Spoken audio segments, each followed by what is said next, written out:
Women are powerful creators. The Align Women podcast features female entrepreneurs, leaders, and other professional women who've demonstrated agency and innovation in their personal and professional lives. I'm your host, Amy Evans. I have authentic, intimate conversations with my guests that highlight their paths to success, their struggles and accomplishments, and the things that currently excite, motivate, and inspire them to turn their visions into reality. Welcome to the Align Women podcast. Align Women is a leadership and networking organization for professional women, and I'm your host, Amy Evans. This podcast features female entrepreneurs, innovators, and other professional women who've demonstrated agency and innovation in their personal and professional lives. And with me today is Dina Mabry. She is a good friend of mine. She's with BGA Insurance Solutions. She's a life and long-term care insurance broker. And she's really passionate about protecting women and families and business owners with life and long-term care insurance. She collaborates with her clients to find the best products at the best price in the marketplace. And she's also a certified financial fiduciary. Welcome, Dina. It's great to have you. Thank you, Amy. So good to see you. I use that word loosely. I was thinking about this morning when I met you. Seems like 100 years ago. We were sitting outside having a lovely lunch in Calabasas, and I just so yearn to see you again in person. Well, it's nice to at least be able to do it this way and connect with you. And that seems like a very, very long time ago. And we've both been kicking around this insurance industry for a while, although we have different specializations. And so I appreciate having you in my network as someone who is very knowledgeable about life and long-term care insurance, and particularly about how those policies benefit women. So I want to get into that conversation, and you have some really interesting observations about that. I want to talk with you first quickly about what a certified financial fiduciary does, because that is not a title that comes up very often in my dealings in the insurance world. And so I'd like to know more about what that means. And also I'd love for you to share it with the audience. Thank you, Amy. Well, I think it's really important in talking with clients and being of a service profession, just to make sure that the client's best interest is at hand first. So it doesn't matter what we're selling or what we're providing as a service. We need to make sure the client's interest is first. So I took a one-day course and then passed an exam to be a CFF, a certified financial fiduciary, which just means that the highest moral and ethical fiduciary standards are being met in my everyday work. You know, it's funny, I have an example of just what happened yesterday. An agent went online and chose a carrier for one of his clients and didn't really realize that this carrier was really stuck when it came to underwriting for a family history. This gentleman had a sister who passed away of cancer at a young age. And doesn't matter how healthy this client is, because he has that family history, this carrier was going to charge him a lot more money, in terms of like $1,000 a year more. And so what we need to do as a fiduciary, and everybody in all of our businesses, is stop and say, wait, that's not best for the client. Let's move them to a different carrier. Right. So it's a great designation to have. I highly recommend it. And we're real fond of designations in the insurance industry. There are lots of them, and lots of people carry lots of them. But I think that one is really important. And of course, it seems like a no-brainer that we would act in the best interests of our clients. And unfortunately, there are people out there who don't. And so to have that designation to speak professionally to that, the importance of that, I think is valuable. I agree. So I want to get into the softball question of the year for my friend Dina Mabry, which is, why is it so important for women to plan for their long-term financial security? Oh, Amy, I am so passionate about protection, and especially women. You know, statistics show that women will outlive men, and so we need to really protect our financial security and our independence. So my story goes that I'm a wife and a mother and a daughter and a sister and a friend, and I like to sleep at night. And when I can sleep at night is when all the people in my life have protection and they have options later on. So I don't know, I'll kind of just do basics of long-term care really quick. So long-term care is really your ability to take care of yourself, to perform your activities of daily living. People will say ADLs, your activities of daily living. Bathing, dressing, toileting, transferring, eating, and having continence, or having a cognitive impairment. If you can't do any of those things, 2 of your 6 activities of daily living, or have a cognitive impairment, you can get help. And what's great is the help comes from people that don't love you so dearly, like our children. I joke with my daughters that they are not my long-term care plan. They are not Right. going to bathe me and toilet Right. me and dress me, but we are going to watch Netflix together and we're going to hang out. And that's what a long-term care policy provides, options. I am a huge believer in long-term care. I have a policy myself, and that seems relatively unusual amongst women. I mean, I'm in my late 40s now, and I got it when I was in my early 40s, because the pricing was better, and I get the option every 3 years to increase the monthly benefit to my policy, which I snatch up every time that comes around. And I am not a person with children, and I am very aware that my life expectancy is longer than my husband's, and so the importance of me being able to take care of myself financially is a huge thing. And I want to talk a little bit about the observations that you have had in the last year about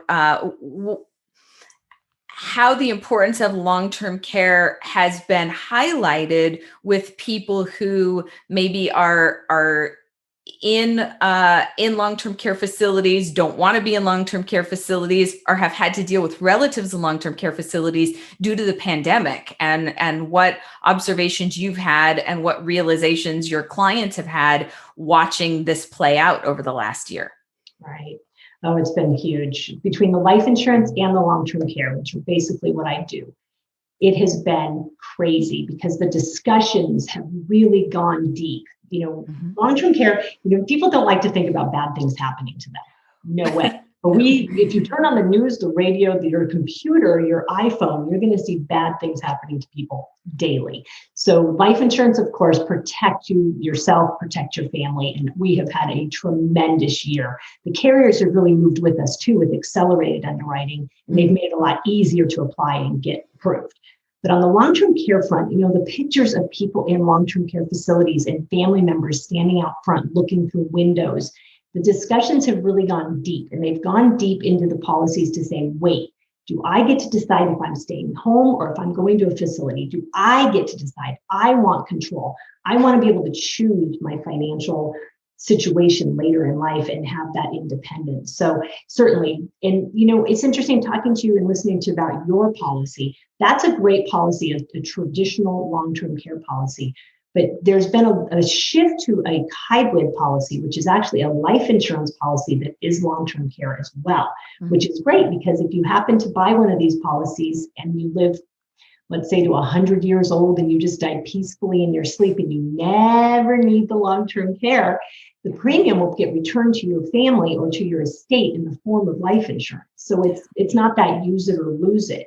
So that's really the independence and the discussion that I'm having with women in younger ages. I'm talking to a woman right now who does not have children. She's going to be getting married, but she's 44, and she's repositioning some assets, and she's taking control of her financial destiny later. So it's another bucket of money. One thing I want to point out is I don't know, a lot of clients don't realize that long-term care benefits are totally tax-free. When I hear tax-free, I'm in. Yeah, for sure. Yes. And I also think it's important to have a bucket that is tax-free. Yeah, I completely agree. I would love to talk to you about one of the services that you provide, which is policy reviews. And I'm curious what kinds of things you uncover, and maybe some stories that you have about policy reviews that you've done for people that have allowed them to either be confident that they have the right policy in place, or probably more likely have given them some information to allow them to shift to something that might be more appropriate for them. And given that I think traditionally, things like life insurance might have been handled by the male partner in the relationship. What happens when a woman goes through divorce? and starts looking at these things later in life and realizes that she might want to have this protection for herself. Oh, that's so big. So the life insurance on the divorce front is very important, and I can help out definitely with that, just looking at policies. And then as well as long-term care, I've been very successful in getting long-term care put into the divorce decree for women going through divorce. So if you think about getting a divorce, it's called the gray divorce after age 50. What happens later in life? Who's going to take care of mom? Who's doing all of this? And we put it into the divorce decree. So back to the policy review, though, our industry is, and I know with health insurance as well, we've done a very bad job with being very clear on what people owe. The policies are too many pages and they've got all the legal mumbo jumbo in there and people just don't know. I worked with a gentleman last week that had a 20-year term policy. So he bought it in 2000, which again, I can't remember the last time when it was you and I had lunch. I can't remember how many years it's been since my term policy was placed in force. Right. So we lose track. So when does that term end? Well, the life insurance policy actually says it ends in 2051. So in his mind, he said, I have life insurance till 2051. But the truth of the matter is his term ends in 2021 now, and his premium is going to go through the roof. Where he was paying $2,000 was now going to go up to $10,000 a year. So that's where I can help and just decipher and get to the right pages in the policy. It's called the DEC page, we call it the declaration page. And then also with that, not only knowing what your policy is, how long it's for, the face amount, check your beneficiaries. Make sure that the people that you love are the people that are on your policy, because I see people that they don't love anymore. So the people that you still love are on your policy. Yeah. Valentine's Day coming up, it's probably a good time to say, do I still love this person? Right. Because the new wife does not want to find out that the old wife gets the benefits from the policy. And the carriers don't care. They are going to pay the person who's listed. Oh my goodness. Yeah, we've seen that. I'm sure, but you and I both have seen that many times. And yeah. So you are so good at what you do, and you have so much expertise in your area. And you brought up a point that that I really value, which is that you know where to look in a policy. It's not that it's any relatively intelligent person could look at these and extract the information, but it might take them 10 times as long to extract the information as it would for you. And knowing how to do that, knowing how to get a policy and flip through all the legal mumbo jumbo and get to the point and say, this is what this actually means in practical terms is a huge thing. Tell me what you still want to accomplish. You are so good at what you do now. What do you still want to accomplish personally, professionally? What does that look like? Oh my goodness. I want to get out of my house. That's the first accomplishment. I drove my car to the dentist the other day and I said, wow, I am a bad driver. I don't drive my car enough. So that's the first thing I want to accomplish. I want to get out of my house, but I want to stay healthy too. I want to get the message out. I want to protect more women. Like I said, I sleep at night knowing that those around me, I feel so good when mothers and fathers are protecting their families and when women are protecting their futures. The statistic is 79% of women over the age of 75. I'm sorry, 79% of women over the age of 65 will need some form of long-term care in their life. Wow. So that's huge. I mean, when I look at those statistics and I think, we have a greater chance of needing long-term care than our house burning down. For sure. We all have fire insurance or homeowners insurance. So that's my passion. My passion is protection. And I'm not going to sleep until I talk. And it could be that the decision is that either, I think it's important to realize that not everybody can get long-term care or life insurance. People have debilitating diseases already or sickness, so they are not insurable. But I want to have the discussion and I want everyone to know their options, because it's not what we know, it's what we don't know that can be very scary out there.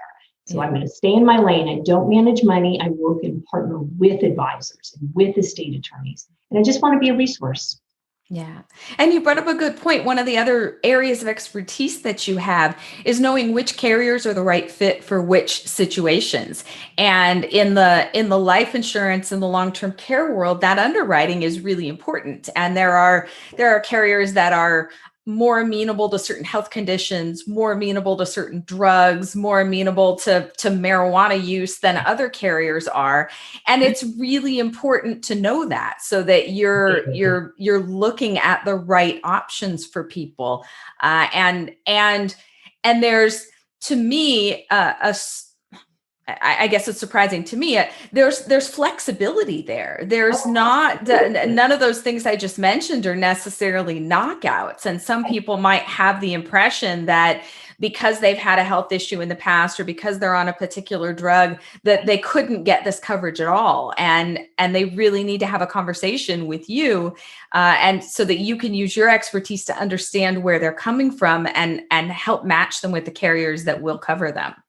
I love a good fight. I'll fight the fight too. It's great. We just had a gentleman there's a marker in people's blood that shows a potential risk for cardiac. Very strange. It's called BNP. And this gentleman, his came up and he rides his Peloton every day. He is perfectly healthy. And the carrier that we chose said, nope, he is table 4. So those not in the insurance industry, you start at super preferred, and then you go all the way down to standard, and then you go table.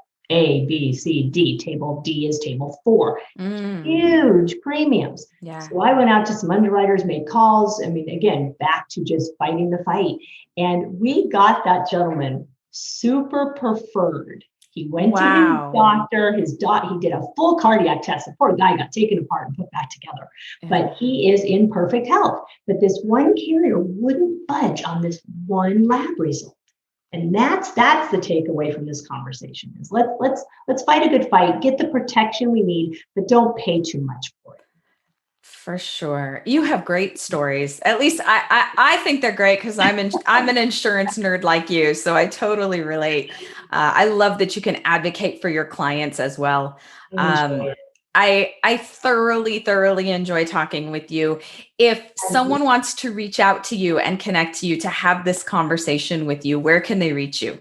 Oh boy, so many places. You can email me. Are you going to give my information? Is it better for me to say it? All of your information will be posted underneath the podcast episode on the podcast website, so people will easily be able to click and link. But if they're hot right now to get in touch with you after listening to this, on my cell phone, it's not in here with me right now, but I will answer 818-601-3049. That's the best way to reach me. And we'll have your social media, your website, your email address, and everything posted so that people can reach out to you in whatever way makes them the happiest. Happy to be a resource. Yeah, and you're amazing. Thank you. Thank you so much. Thank you. I appreciate it. I love chatting with you always, whether it's podcast or not. And I really appreciate you joining me today. Thanks for having me. And look for more amazing women at alignwomenpodcast.com. Thanks.